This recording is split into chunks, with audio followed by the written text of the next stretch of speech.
무주택 서민들을 위한 사랑의 집 짓기 운동을 펼쳐온 한국헤비타트가 설립 30주년을 맞았습니다. 한국헤비타트의 지난 30년 발자취를 돌아보고 앞으로의 다짐도 들어봤습니다. 성남 상대원동 재개발구역을 비롯해 여러 재개발 지역에서 교회들이 어려움을 겪고 있습니다. 재개발 지역에서 교회가 분쟁에 휘말리는 이유는 무엇이고 근본적인 대책은 없는지 짚어봤습니다. 한신대 한반도 평화학술원 등이 김대중 전 대통령과 문익환 목사의 삶을 통해 한반도 평화와 통일 과제를 모색하는 포럼을 열었습니다. 남북관계가 얼어붙은 지금 평화를 위한 교회의 지속적인 노력이 강조됐습니다. CBS 뉴스는 봄 개편을 맞아 한 주간 주요 뉴스를 정리하는 코너를 신설했습니다. 기자가 주목한 한 주간의 뉴스픽 시간에 전해드립니다. 여러분 안녕하십니까? CBS 뉴스입니다. 기독 NGO 한국헤비타트가 설립 30주년을 맞았습니다.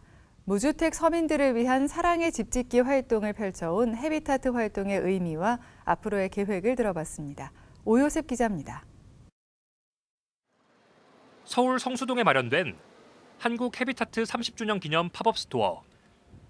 시민들이 직접 집을 만들어보는 체험활동에 열중하고 있습니다. 종이 모형 집짓기지만 건물의 기초 만들기부터 목조 벽체 만들기, 외부 마감하기, 지붕 만들기까지 한 단계씩 차근차근 배워갑니다. 모든 사람에게 안락한 집이 있는 세상이란 헤비타트의 비전을 함께 나누는 시간입니다. 집이라는 거는 모든 인간 생활의 근본이 된다고 저희가 판단을 하고 있거든요. 집이 없으면은 꿈과 희망을 갖기도 어렵고 정말로 건강한 삶을 살기도 어렵습니다. 집이 있음으로 인해서 이 전 세계가 함께 나아갈 수 있는 그런 사회가 된다고 아직도 믿고 있고, 그래서 저희 활동의 중심은 집을 짓는 게 아직도 있습니다. 헤비타트는 지난 1976년 미국에서 시작된 주거복지 비영리 단체로 열악한 주거 환경으로 고통받는 사람들을 위해 집과 마을을 지으며 예수 그리스도의 사랑과 희망을 전해오고 있습니다. 현재 전 세계 70여 개 나라에서 활동하며 4분의 1 채꼴로 집을 짓거나 보수하고 있습니다. 한국 헤비타트는 지난 1994년 경기도 양주에서 새 채의 집을 짓는 것으로 시작해 지금까지 40만 명의 봉사자들과 함께 국내외 2만 8천여 세대에 따뜻한 보금자리를 선물했습니다. 헤비타트 활동의 의미는 단순히 건축에 있는 것이 아니라 집을 통해 삶의 의지와 안정을 되찾고 더 나아가 가정과 공동체를 회복시키는 데 있습니다. 헤비타트의 활동은 단순히 집을 짓는 것에서 끝나지 않고 이 집을 만들어 드림으로써 이 호모너 분들이 다시 살아갈 수 있는 힘을 얻고 또 안락한 가정을 꾸릴 수 있게 도와드리는 데 큰 의미가 있는 것 같습니다. 특히 입주 가정, 이른바 홈오너가 300시간 이상 건축 작업에 직접 참여하도록 하는 땀의 분담 원칙을 통해 그 가치를 함께 나누고 있습니다. 또 주택 원가를 장기간 무이자로 상환하도록 하고 그 상환금을 통해 또 다른 가정에 집을 지으며 사랑의 선순환을 만들어 오고 있습니다.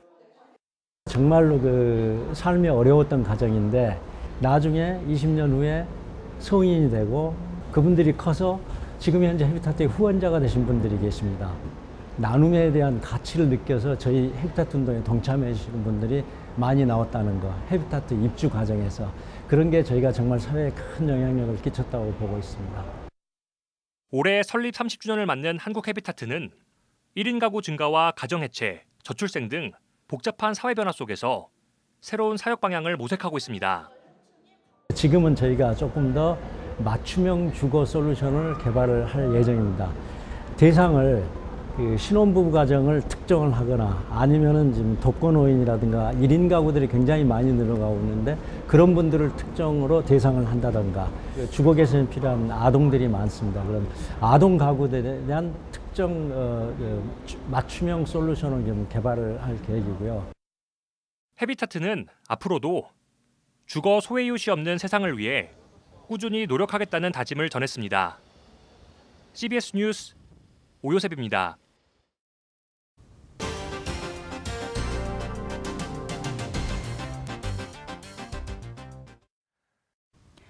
성남 상대원동 재개발 과정에서 몸살을 앓고 있는 교회 소식을 전해드린 바 있는데요. 재개발 지역에서 교회가 분쟁에 휘말리는 이유는 무엇이고 근본적인 대책은 없는지 짚어봤습니다. 이승규 기자가 보도합니다. 서울 은평구에 있는 은현감리교회. 이 교회 역시 재개발로 인해 거리에 나앉을 형편에 처했습니다. 설상가상 조합이 제기한 명도 소송에 패소하면서 강제집행 위기에 처했지만 다행히 교회가 제기한 강제집행 금지 신청을 법원이 받아들였습니다. 은현감리교회는 선한목자교회 등의 도움으로 법원에 20억 원의 공탁금을 납부해 시간을 조금 벌었습니다. 하지만 교회 주변 철거가 시작되면서 교인들의 불안감도 높아지고 있습니다. 제일 바라고 또 원하는 건 원만한 협의가 잘 이루어져서 이 모든 상황들이 서로 힘들지 않게 좀 잘 원만하게 해결이 되면 좋겠다. 그런 마음입니다. 재개발 사업이 많아지면서 은현감리교회처럼 어려움을 당하는 교회들이 많이 생기고 있습니다. 성남 상대원동에 있는 교회 3곳도 마찬가지입니다. 조합은 재개발을 시작하면서 이 3교회에 모두 종교 부지를 제공했습니다. 하지만 조합과의 협상이 제대로 이루어지지 않아 어려움을 당하고 있는 겁니다. 재개발로 인한 분쟁을 미연에 방지할 수 있는 근본적 해결책은 법을 만드는 겁니다. 현재 도시 및 주거환경정비법에는 종교시설에 대한 명확한 규정이 없습니다. 종교시설의 존치 여부나 이전 대책 마련 등이 정확하게 명시되어 있지 않아 조합과의 협상 결과에 따라 희비가 엇갈리고 있는 현실입니다. 조합과 협상이 원만하게 이루어지지 않으면 성남 상대원동 성원교회처럼 강제 집행을 당해 예배당에서 예배를 못 드릴 수도 있습니다. 성남을 비롯한 재개발 지역 내 교회에 대한 종교 부지 및 보상 문제는 도시 및 주거환경정비법의 사각지대에 놓여 있어서 지속적으로 조합과 극단적인 갈등 상황이 만들어질 수밖에 없습니다. 서울시가 지난 2009년 마련한 뉴타운 지구 등 종교시설 처리 방안에 따르면 재개발 지역 내 종교시설의 경우 우선 존치가 되도록 검토하고 만일 이전이 불가피한 경우 존치에 준하는 이전 계획을 수립하라고 되어 있습니다. 하지만 이 역시 강제사항이 아니고 권고사항이라 공공이 추진하는 재개발의 경우 조례를 따르지만 조합이 추진하는 경우 안 지켜지는 사례도 많이 있습니다. 게다가 조례가 없는 다른 지자체의 경우 재개발 지역 내 종교시설에 대한 명확한 규정이 없습니다. 교회 재개발 문제를 전문적으로 다뤄온 한국교회 재개발연구소 소장 이봉성 목사는 이번 기회에 재개발 과정에서 지역 내 종교시설을 어떻게 할 것인가에 대한 명확한 규정을 만들어야 한다고 말했습니다. 저는 이번 기회에 성남시라든지 일반 시에서 종교시설에 대한 최소한의 지침사항을 마련해서 교회가 이렇게 나와서 고생하지 않고 편안하게 종교시설 할 수 있도록 그렇게 했으면 좋겠어요. 재개발 지역에서의 종교시설에 대한 규정이 명확히 없는 상황에서 분쟁은 이어질 수밖에 없습니다. 한국교회가 앞장서 재개발과 관련한 명확한 규정 마련을 촉구해야 한다는 목소리가 높아지고 있습니다. CBS 뉴스 이승규입니다. 남북 관계가 얼어붙은 지금 평화를 위한 노력이 필요하다는 목소리가 교회 안팎에서 나오고 있는데요. 한신대 한반도 평화학술원 등이 김대중 전 대통령과 문익환 목사의 삶을 통해 한반도 평화와 통일 과제를 모색하는 포럼을 열었습니다. 한혜인 기자가 취재했습니다. 김대중 대통령 탄생 100주년과 문익환 목사 서거 30주기를 맞아 이들의 삶을 돌아보고 한반도 평화와 통일 과제를 모색하는 자리가 마련됐습니다. 생전의 두 분은 민주화 운동의 동지로서 그리고 통일의 선구자로서 항상 같은 편에서 같은 길을 걸어오셨습니다. 포럼 참석자들은 끊어진 남북 관계가 다시 연결되기 위해서는 목숨 걸고 앞장섰던 두 인물처럼 먼저 용서하고 평화를 향해 나아가는 노력이 필요하다고 주문했습니다.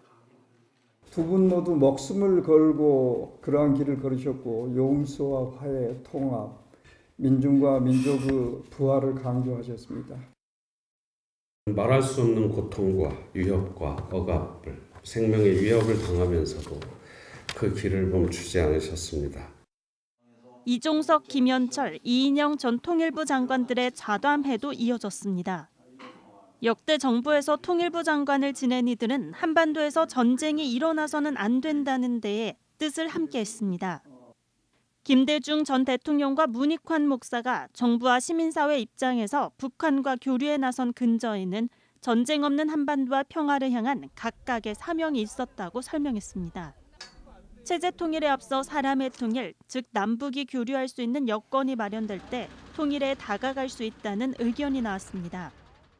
문익환 목사님이 얘기했던 시민사회 차원의 통일론에서 제일 중요한 것은 체제 통일에 앞서서 사람의 통일이 중요하다 하는 것이고, 두 분은 민주주의자를 넘어서 아주 분명한 민족주의자셨다. 저는 그렇게 생각을 해요. 뜨거운 가슴, 심장으로 움직이는 이런 걸 통해서 돌파해내야 되는 이런 것들이 있는데, 젊은 세대 정서와 다문화 사회 변화 등을 고려해 통일을 논의해야 한다는 의견도 나왔습니다. 다만 통일 담론 형성에 앞서 평화 담론을 먼저 만들어야 한다는 주장이 제기됐습니다.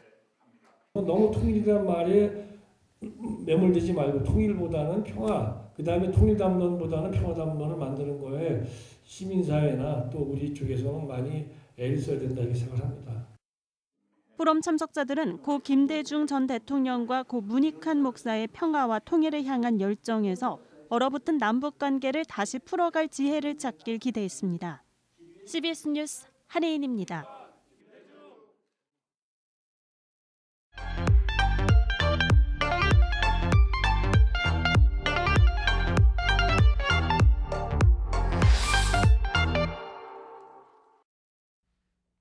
CBS 뉴스가 새롭게 준비한 코너 뉴스픽 첫 시간입니다. CBS 뉴스의 애청자들이 한 주간 놓친 뉴스나 꼭 되짚어봐야 할 뉴스들을 친절하게 정리해드리겠습니다. 첫 번째 픽은 이단 신천지 관련 소식입니다. 이단 신천지가 대형 로펌을 고용해서 경기도 고양 특례시를 상대로 소송을 제기했습니다. 소송의 내용은 종교시설 용도 변경 직권 취소에 대해 불복하는 행정소송인데요. 신천지 측이 지난 2018년 고양시 일산 동구 풍동에 있는 대형 물류센터 건물을 매입하면서 갈등이 시작됐습니다. 신천지 측은 수년 동안 이 건물을 종교시설로 사용할 수 있게 해달라며 시의 용도 변경을 요청했었고, 지역 교계와 시민들은 가정을 파괴하는 반사회적인 신천지의 사회 침투를 결사 반대해왔습니다. 그러다가 지난해 8월에 고양시가 석연치 않은 이유로 해당 건물의 일부를 종교시설로 용도 변경을 해줬다는 사실이 알려지면서 시민들이 공분했고, 정치권까지 문제 제기에 나서면서 고양시장이 신천지 측에 내준 종교시설 용도 변경 허가를 공익상의 이유로 직권 취소했습니다. 이에 대해서 신천지는 지난달 대형 로펌을 고용해 고양시를 상대로 종교시설 용도 변경 직권 취소에 불복하는 행정소송을 제기했는데요. 이 소식이 전해지면서 고양시 범시민비상대책위원회도 다음 달 4일에 신천지 풍동 건물 앞에서 대규모의 맞불 집회를 예고했습니다. 다음 픽입니다. 세계적인 엔터테인먼트 그룹 하이브가 경영권 분쟁을 벌이는 과정에서 느닷없이 다널드 연관설이 터져나와 세간의 이목을 집중시키고 있습니다. 일부 아티스트들이 다널드와 연관돼 있다는 의혹까지 퍼지면서 다널드의 실체를 두고 사이비 종교 논란으로까지 번졌는데요. 다널드 측은 자신들은 종교단체가 아니라 K-명상 기업이라며 대응에 나서고 있습니다. 하지만 다널드 창시자 이승헌의 과거 행적이나 내부 자료, 다널드 안에서의 진행된 수련 모습들이 다시 들춰지면서 다널드 측의 해명이 무색해지고 있는 상황입니다. 다널드 피해자들과 이단 전문가들은 창시자 이승헌을 영혼의 아버지로 부르고 이승헌을 살아있는 단군으로 추종하면서 신격화하고 있다고 주장하고 있습니다. 이 같은 다널드의 사이비 종교 행적은 지난 2019년 다널드 피해자 연대 측이 다널드 측과 명예훼손 소송에서 승소한 법원 판결문에서도 확인할 수 있습니다. 다음 픽은 우리의 관심에서 멀어진 미얀마와 관련된 소식입니다. 아시아 기독교협의회 CCA의 회원인 한국기독교교회협의회가 군부 독재 정권의 탄압으로 고통받는 미얀마를 위해서 기도하는 시간을 가졌습니다. CCA 소속의 아시아 교회들은 해마다 성령 강림절 직전 주일을 아시아 주일로 정하고 아시아 각 지역에 시급한 선교 과제를 공유하고 동시에 예배를 드리고 있는데요. 이번 예배에서는 3년 넘게 계속되는 미얀마 민주화 운동의 희생자들을 기억하고 미얀마의 정의와 평화를 위해서 연대할 것을 다짐했습니다. 활동가들은 군부의 공격을 받은 시민들을 위한 의료와 식량, 쉼터 지원, 민주화 운동 과정에서 투옥된 이들을 위한 법률 지원이 절실하다고 호소했습니다. 다음 픽은 교단 정책과 관련한 내용입니다. 대한예수교장로회 통합총회가 금권 선거 방지를 위해 포상금 제도를 도입하기로 했습니다. 예장통합선거관리위원회는 부총회장 선거와 관련해서 금품을 제공하거나 수수했다는 의혹을 신고해 사실로 드러날 경우 신고자에게 포상금을 주기로 했습니다. 최근 금권 선거가 논란이 된 것도 아닌데 갑자기 금품 수수 신고 포상제를 도입하겠다고 한 데는 이유가 있었습니다. 예년에는 부총회장 후보가 단일 후보였었는데 반해 올해는 목사 부총회장의 3명, 장로 부총회장의 2명의 후보가 각각 나설 것으로 예상되면서 선거 과열이 우려되기 때문입니다. 어느 교단에서나 선거에 대한 불신은 늘 있어 왔는데요. 통합총회의 새로운 시도가 의도대로 금품 살포를 막을 수 있을지 주목해 봐야겠습니다. 광주 5.18 민주화 운동이 올해로 44주년을 맞았는데요. 당시 시민들과 함께 계엄군에 저항하며 민주화를 외쳤던 기독교인들과 교회의 활동들을 담은 자료집이 발간됐습니다. 한국기독교장로회 전남 광주 지역 노회들이 5.18 신학화 작업 자료집을 펴낸 건데요. 이들은 관련 사료를 추가로 발굴 정리해서 5.18 50주년이 되는 2030년에 책으로 펴낸다는 계획입니다. 다른 교단들도 이 같은 자료를 수집하고 정리해서 5.18 관련 한국교회 전체 활동이 한 곳에 모인다면 미래 세대에 한국교회의 민주화 유산으로 남겨줄 수 있을 것으로 기대가 됩니다. 이번 주 마지막 뉴스 픽입니다. 청년들을 위한 소식 하나 전해드리겠습니다.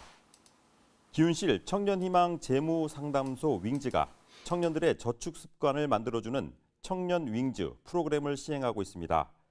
40세 미만 청년들을 대상으로 5만 원씩 6개월, 그러니까 30만 원 만기 저축을 하면 윙즈가 20만 원을 매칭해줘서 50만 원을 만들어주는 겁니다. 무리하게 빚을 내 코인, 주식 등에 투자하면서 대출 규모가 커진 2030 청년들의 금융교육 차원에서 만든 프로그램인데요. 현대사회에서 돈 없이 살 수는 없는데요. 돈에 대한 개념과 가치를 이해할 수 있도록 교회에서도 자본, 금융교육에 관심을 가져달라고 기훈실은 당부했습니다. 한 주간 꼭 봐야 할 뉴스를 짚어드리는 뉴스픽 마칩니다. 뉴스픽의 자세한 내용은 크리스천 노컷뉴스 사이트와 유튜브를 통해서 확인할 수 있습니다. 이상으로 뉴스를 마칩니다. 시청해주신 여러분 고맙습니다.